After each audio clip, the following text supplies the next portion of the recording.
Amnesty International has slammed all 50 US states and the capital Washington for failing to have laws that adequately regulate the use of lethal force by police. Here's our correspondent Gane Chichikam with the details.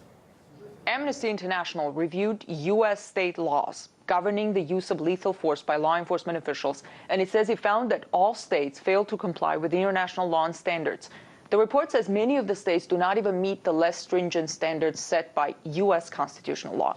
Some state laws currently allow for use of lethal force to suppress opposition to an arrest, to arrest someone for a suspected felony, to suppress a riot or mutiny, or for certain crimes such as burglary.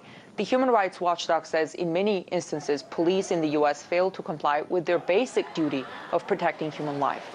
International law only allows police officers to use lethal force as a last resort in order to protect themselves or others from death or serious injury. Amnesty International found that the U.S. stands in violation of international law and human rights when it comes to use of deadly force by U.S. law enforcement. It's a damning report, actually, which begins with saying, quote, hundreds of men and women are killed by police each and every year across the United States. No one knows exactly how many because the United States does not count how many lives are lost.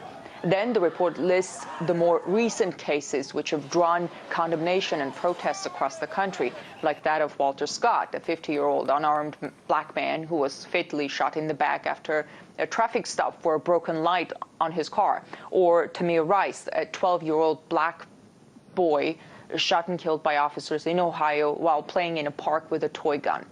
The report says accountability for police use of lethal force is, quote, severely lacking in the United States. It says international law requires such accountability.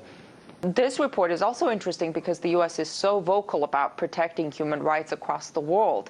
And this international human rights watchdog is now calling on the U.S. to protect the human rights of its own citizens.